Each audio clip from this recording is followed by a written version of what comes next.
오늘 시편 1편을 우리가 다루겠습니다. 시편 1편은 시편 150편을 여는 아주 중요한 시라고 볼 수가 있습니다. 시편 151편을 열어가기 위해서 첫 장을 잘 열어야 되죠. 시편이 정말 주옥 같은데 그 시편 150편을 이해하는 데 이 1편이 매우 중요합니다. 첫 장이 잘 열려져야 150편을 다 이해할 수가 있습니다. 1편은 굉장히 선명하죠. 메시지가 아주 선명합니다. 정말 짧지만 주옥 같고 또 내용을 들여다보면 의미심장한 그런 매우 핵심적인 주제를, 우리 신앙의 핵심적인 주제를 다루고 있습니다.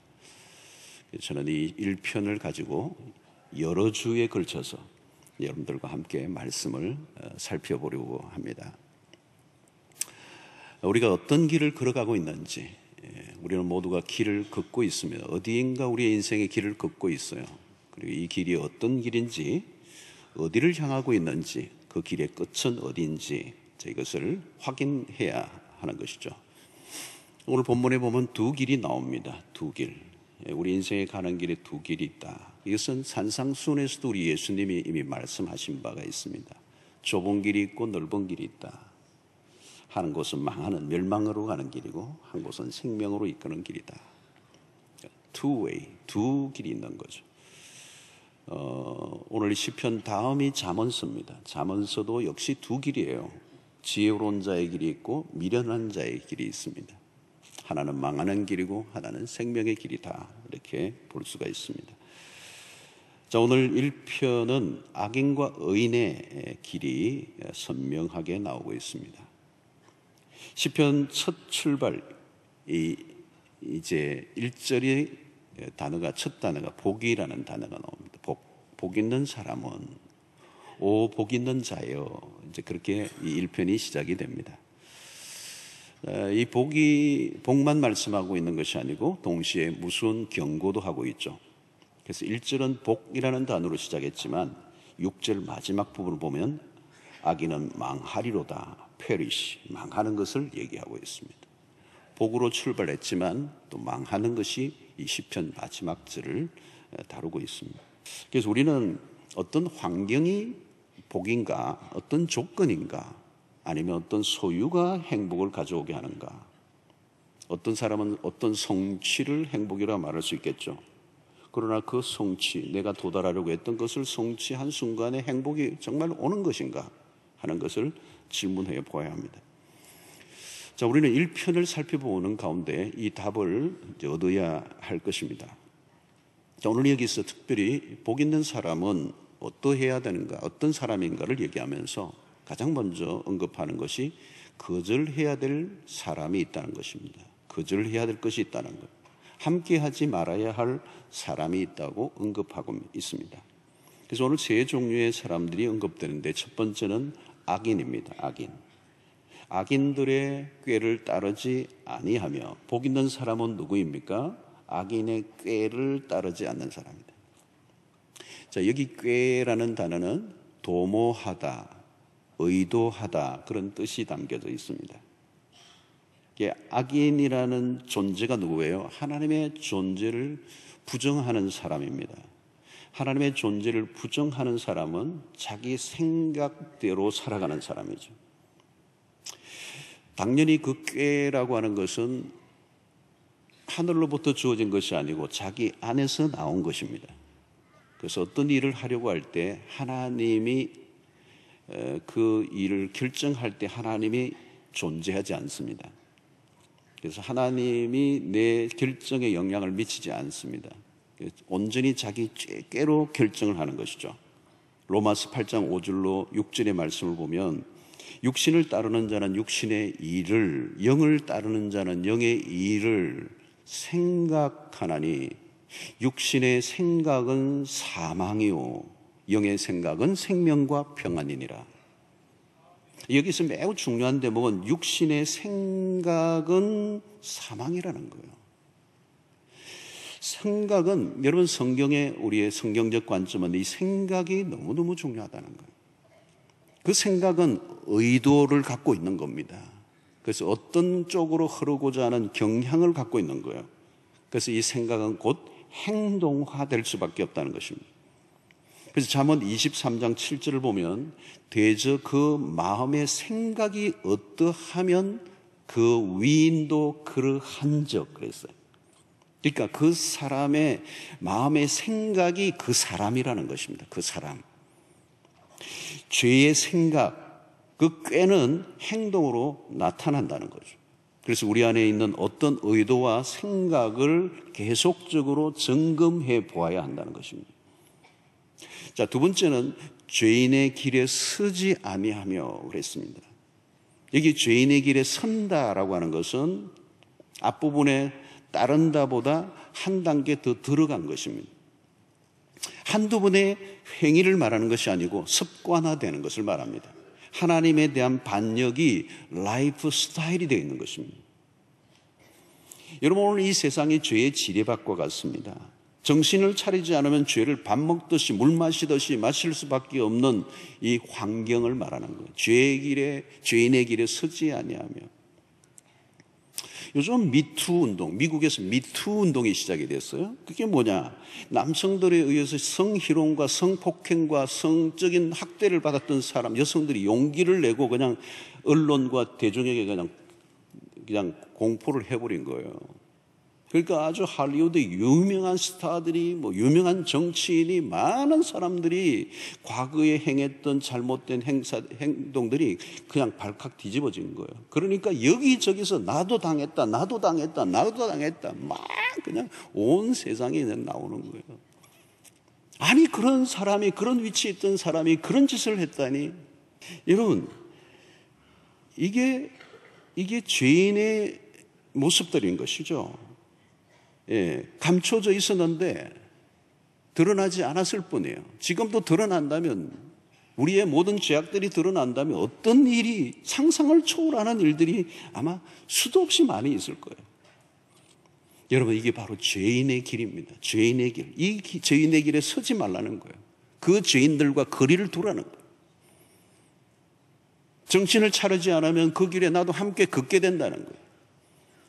자, 오늘 세 번째 뭡니까? 오만한 자의 자리에 앉지 말라는. 여기 오만한 자라는 말은 조롱하다, 비웃다라고 하는 뜻이 있습니다. 하나님이 없는 사람은요, 당연히 오만한 것입니다. 하나님이 그 마음이 없는 사람은 오만해요. 그냥 오만. 하나님이 없으면 오만한 자의 삶이에요. 자, 이 오만한 자의 삶의 모습이 뭐라고요? 비웃는 것입니다.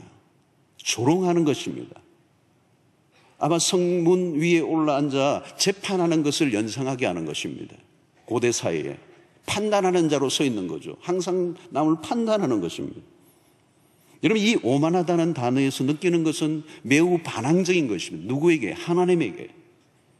그래서 이들은 하나님을 부정하고 하나님에 대해서 오만한 태도를 갖고 있는 사람들의 모습이 뭐냐? 죄에 대해서 매우 적극적이라는 것입니다. 여러분, 하나님을 제껴버리면 죄 짓는 건 아무것도 아닙니다. 하나님을 부정하는 사람들의 특징이 뭐예요? 오만해요. 오만불손하다는. 자, 여러분, 이건 뭘 말하느냐? 죄는 가만히 있지 않는다는 겁니다. 활동성이 강하고 점점 더 강화되고 발전된다는 거예요. 그러니까 악인이 망하는 것이 한꺼번에 일어나는 일이 아니에요. 아주 서서히 발전되면서 어느 날 자기도 모르게 무너지는 거예요. 자, 복 있는 사람도 마찬가지입니다. 어느 날 갑자기 복이 하늘에서 떨어지는 것이 아니고 우리의 생각과 행동과 습관들이 어떠한가에 따른 결과라는 거예요. 복 있는 사람. 그러므로 여기서 중요한 것은 죄의 연속성입니다. 죄의 흐름이 있다는 거예요. 처음에는 생각으로 시작합니다. 그죠? 그러나 그것이 행동으로 나타나는 거예요. 그 다음은 뭐예요? 그것은 습관이 되고 습관이 반복되면서 최종적인 결과를 나타낸다. 그러므로 죄의 고리를 끊어버리는 특단의 사건이 없으면 죄의 힘은 계속해서 강화된다는 것이죠. 여러분, 죄의 강이 깊어요. 그리고 유속이 강해요. 그걸 끊어버리는 게 쉽지 않다는 거예요. 저항하기가 어렵다는 거예요. 죄는 매우 활동적이고 적극적이고 왕성하게 발전하고 죄인인 우리가 죄의 환경을 만나면요, 우리 모두는 죄를 충분히 지을 수 있는 역량이 강화되어 있는 사람들이에요. 그러므로 우리가 거절할 것이 무엇인지를 분명하게 선택하라고 얘기하고 있습니다. 거절할 것이 무엇인지 분명하게 선택하라. 여러분, 이끌리는 대로 사는 것처럼 위험한 거 없습니다. 그런 인생을 오늘 이 본문에는 뭘로 얘기하느냐, 4절의 표현을 의하면 바람에 나는 겨와 같은 거예요. 4절에 보십시오, 여러분. 바람에 나는 겨와 같도다. 겨는 뭡니까, 여러분? 무슨 그냥 껍데기죠. 쭉정이죠. 바람에 그냥 휩쓸리는 거예요. 바람이 뭡니까, 여러분? 바람은 방향이 없어요, 여러분. 바람이 부는 대로 따라하는 게 뭐예요? 겨예요, 겨. 그게 악인의 모습이라는 거예요. 왜? 그 안에 기준이 없어요. 왜? 어떻게 살아야 되는지에 대한 기준이 정확하게 없어요. 그러니까 바람에 따라다니는 거예요. 끌리는 대로 가는 거예요. 좋은 대로 가는 거예요. 기준이 없어요. 그러니까 그 인생은 매일 벼랑 끝이에요. 매일 위기고 늘 기름 덩어리를 들고 불가를 왔다 갔다 하는 거예요. 오늘 이 본문을 보면 이 언급된 사람들, 세 종류의 사람들을 얘기할 때 다 복수를 씁니다. 악인들, 죄인들, 오만한 자들, 그랬어요. 복수들. 그 말은 뭐냐면 이 악인들, 죄인들, 오만한 자들이 많다는 거예요. 복수. 복 있는 자는 단수입니다. 한 사람에 한 사람. 소수예요, 소수. 적어요, 적어. 그리고 모든 주변에 둘러싸고 있는 사람이 악인들이야, 악인들. 하나님이 없는 오만방자한 자기 마음대로 살아가고자 하는 바람에 휩쓸리는 겨 같은 인생들. 그 오만한 사람들, 그 악인들에 둘러싸여서 그냥 그게 영향을 그냥 받는 거죠. 예, 죄의 집단성을 말합니다. 이 복수를 얘기하는 것은. 오늘날 여러분 세상 전체가 얼마나 집단적으로 죄의 공동체입니다. 이 세상은 죄의 덩어리잖아요. 죄의 덩어리. 죄를 짓는 일들을 위해서라면 담합을 하고 협업을 얼마나 잘합니까? 죄 짓는 일들을 위하여 얼마나 탁월합니까? 세상 안으로 들어가 보면 죄의 시스템이 촘촘하게 짜여져 있습니다. 그런 죄의 그물망을 벗어나 따로 살아가기가 너무 어려운 거예요. 한번 발을 담그면 한 통 속으로 살아갈 수밖에 없는 이 세상의 시스템. 그리고 이 죄의 시스템에 돌고 돌아가고 있습니다. 함께 죄를 짓는 사람들이 많으면 그 안에 있으면 죄 인식 자체가 완전히 떨어져 버려요. 그리고 무엇보다도 죄에 대한 적응력이 탁월해집니다. 빨라져요. 그래서 오늘 1절에 언급된 세 종류의 사람들을 전체적으로 악인이라고 부를 때, 그래서 오늘 1절과 3절은 복이 있는 사람, 의인에 대한 얘기고 4절과 6절은 악인이 누구인가에 대한 말씀입니다. 이 복 있는 사람과 악인의 대비를 잘 하고 있는 것이죠. 그런데 이 악인이 도대체 뭐냐, 누구냐? 4절에 보니까 악인은 그렇지 않음이요 라고 하는 확실한 부정을 하고 있는데 무엇이 그렇지 않다는 것인가? 왜 악인인가? 왜 그렇게 살아갈 수밖에 없는가? 라고 하는 질문에 답이 바로 앞부분에 있는 2절의 말씀이 핵심 구절이에요. 그래서 오늘 2절 말씀이 오늘 시편 1편의 핵심 구절입니다. 핵심 구절. 오직 여호와의 율법을 즐거워하여 그 율법을 주야로 묵상하는 자로다. 이 구절을 가지고 깊이 있게 여러분들하고 다루겠습니다만은 왜 악인이 되었는가? 악인이 되고 싶어서 악인이 된 사람이 어디 있겠어요? 이 2절의 말씀을 소홀히 여기기 때문에, 이 2절의 말씀을 놓쳐버렸기 때문에 여호와의 율법을 즐거워하지 않고 여호와의 율법을 묵상하지 않으면 별 수 없어요. 악인이 돼요. 무슨 재주로 이겨내요? 무슨 재주로? 하나님의 말씀을 묵상하기보다 자기의 머리를 더 믿고 살 수밖에 없는 거예요. 하나님의 말씀이 내 안에 없는데 어떻게 무슨 재주로 이 세상의 악과 악인의 꾀를 내가 이겨낸단 말이에요. 하나님 악인의 삶을 살아갈 수밖에 없는 이유는 딴 게 아닙니다. 이 2절이에요. 2절. 이 2절이 너무너무 중요해요. 이 2절 가지고 2주 정도 설교해야 될지는 모르겠어요. 말씀이 없으면 악인이 되는 거예요. 여러분, 의인의 삶을 살아가는 것은요, 죄인은 이 죄의 속성을 갖고 있기 때문에 죄인이 되고 죄를 짓는 거 아무것도 아니에요. 너무 쉬워요. 근데 의인의 삶을 사는 건 저절로 되는 게 아니에요. 구원받고 예수 믿고 천국 가는 건 우리가 확보했지만, 천국 가기 전까지 하나님 백성답게 사는 이 성화는 대가를 지불해야 돼요. 그냥 공짜가 없어요. 공짜가 없어요. 여러분, 오늘 율법을 즐거워하고 주야로 묵상한다. 이게 여러분, 율법을 즐거워하는 단계까지 간다는 게 쉬운 얘기예요. 여러분, 노력해야 된다는 거예요. 교회만 다니면 그냥 어느 날 율법이 즐거워지면 뭐 다 하게요. 그거 안 된다는 거예요. 하나님의 말씀 앞에 죄의 본성을 꺾고 자기의 인간적인 고집을 꺾는 이 일이 어디 어느 하루에 하룻밤에 부흥회 갔다 오면 되면 다 예수 잘 믿죠. 뭐 누가 못 믿을 사람 어디 있겠어요, 여러분. 자아가 죽고 하나님의 말씀의 기준을 따라 내 삶을 끊임없이 복종시키는 매일매일의 그 수고와 대가 지불이 있어야 된다는 거예요. 여러분, 그 노력을 이 연초에 하자는 겁니다. 지난주도 제가 예배에 대한 메시지를 예배 그 하나만 제대로 지켜도 인생이 그냥 기가 막힌데, 그 예배가 예배다워지려면 우리 안에 말씀이 있어야 되고 하나님을 알아가는 노력이 있어야 돼요.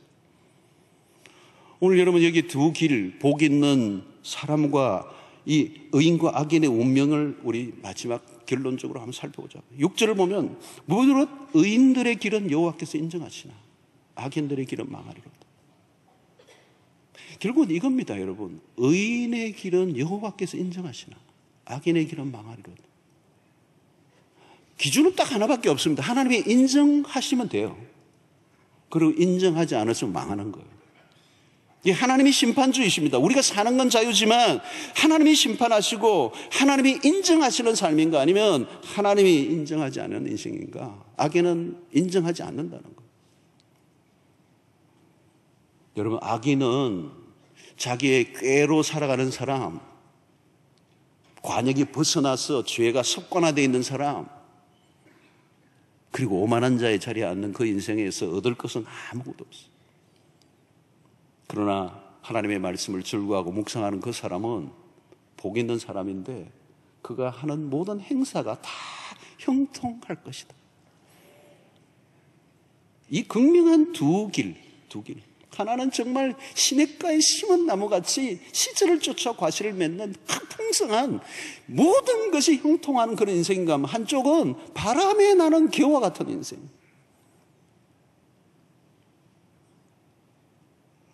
여러분, 하나님이 인정하지 않으시면 망하는 겁니다. 여러분, 오늘 두 갈래 길이 얼마나 선명합니까? 1편은 우리가 어떻게 살아야 할 것입니다. 다른 삶이라는 거, 다른 삶. 죄의 흐름을 차단하라는 거예요. 결별하라는 거예요. 그런 길에서 벗어나라는 거예요. 그런 자리에 서지 말라는 거예요. 그런 자리에 앉지 말라는 것입니다. 자, 그래서 오늘 창세기 12장 1절로 2절을 한번 보십시다. 여호와께서 아브라함에게 이르시되 너는 너의 고향과 친척과 아버지 집을 떠나 내가 내게 보여줄 땅으로 가라. 내가 너로 큰 민족을 이루고 내게 복을 주어 내 이름을 창대하게 하리니 너는 복이 될지라. 여러분, 믿음의 인류의 이 인간이 타락하고 난 이후에 하나님의 구원의 서정이 시작된 그래서 한 사람을 불러내시는데, 그 아브라함을 불러내신 사건이 이 창세기 11장이 너무나 중요한 점입니다. 하나님이 한 사람을 불러내시고 인류를 복을 주시기 위해서 한 사람을 불러낸 그 아브라함에게 제일 첫 번째 약속한 게 뭐예요? 복을 얘기해요. 복을. 그러니까 이 시편 1편과 오늘 창세기 12장이 아주 일맥상통하고 있어요. 하나님이 우리에게 복을 주시기 원하세요. 여러분, 우리가 복을 원하는 것보다요, 우리보다 훨씬 더 하나님은 우리에게 복을 주시기를 원하시는 분이세요. 성경은요, 복으로 그냥 도배를 해놨어요, 여러분. 근데 복을 그냥 구한다고 주시는 게 아니에요. 복 받을 자로. 그럼 오늘 여기 복을 약속하는데 어떻게 해요? 하나님이 먼저 뭘 얘기하세요? 너의 고향과 친척과 아버지 집을 떠나라는 거예요. 떠나라는 거예요. 너에게 영향을 끼치는, 악영향을 끼치는, 하나님을 거절하고 하나님을 모르고 하나님을 반역하는 그 문화로부터 떠나라는 거예요. 그 죄인과 악인과 그리고 그런 오만한 자들과 결별하라는 거예요, 여러분. 오늘 여기 하나님과 상관없이 살아가는 환경과 문화로부터 떠나라는 거. 그런 영향력으로부터 벗어나라는 거죠. 그건 과감한 결단이 필요하다는 거. 관계를 정리하라는.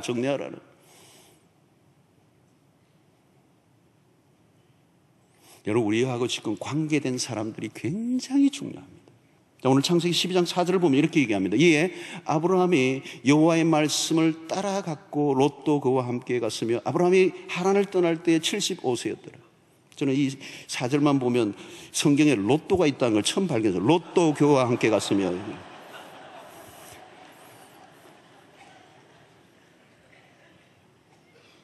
자, 여러분, 아브라함이 여호와의 말씀을 따라갔다는 거예요. 자, 1절에 아버지 본토 친척 아버지 집을 떠나는 거예요. 떠남으로 끝나는 게 아니에요. 하나님의 말씀을 붙잡아야 되는 거예요. 아브라함이 여호와의 말씀을 따라갔고 롯도 그와 함께 갔습니다. 여러분, 롯은 웃지 마세요.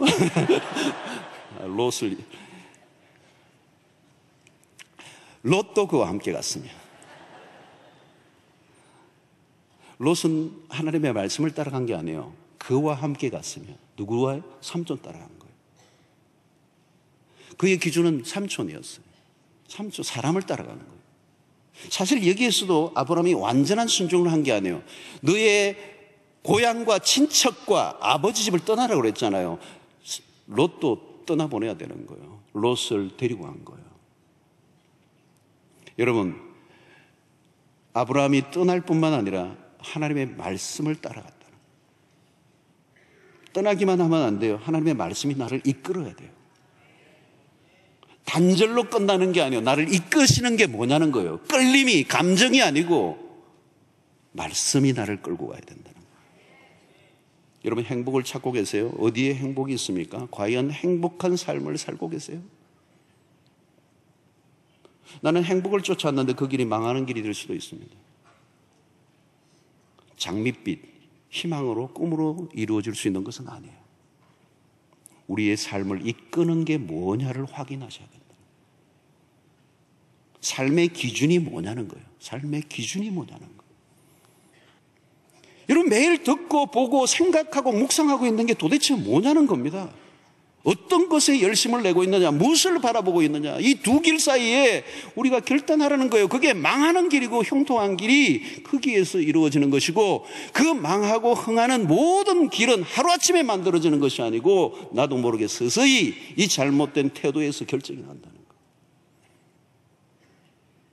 성도 여러분, 오늘 말씀을 통하여 실패의 길, 성공의 길 확실하게 구별이 돼요. 아마 몇 주 살펴보는 가운데 그게 더 가슴 점이어 올 수 있을 것이라고 생각하는데요. 오늘 우리의 삶의 태도, 습관, 우리의 환경 다 점검해 보십시오. 이 연초에 여러분, 이 연초 2월달, 벌써 2월달이에요 여러분. 생각 없이 그냥 세상을 따라가지 않게 되길 바랍니다. 오늘 이 세속화 시대가 딴 게 아니잖아요. 세상이 우리의 기준이 되어버렸어요. 세상 사는 사람들이 우리의 기준이 되어서 세상을 따라가고 있고, 바람에 나는 겨와 같도다. 그건 두려운 일입니다. 하나님의 말씀을 따라 살아가는 신자로 설 수 있게 되기를 축원합니다. 오늘 이전의 말씀을 다시 붙잡아야 됩니다. 오직 여호와의 말씀, 오직 여호와의 말씀을 즐거워하여 그 법을 주야로 묵상하는 자다. 다시 말하면 하나님의 말씀에 사로잡히라는 거예요. 사로잡혀 있어요. 행복한 삶의 로드맵이 다른 데 있는 게 아니라 성경 안에 기록되어 있고, 그 기록된 말씀이 내 가슴에 새겨져야 우리가 그 말씀의 길을 따르고 그 말씀에 이끌리고 그 말씀이 우리의 삶의 모든 결정의 기준이 될 때 하나님 우리를 복 있는 자로 살아가게 하실 줄로 믿습니다.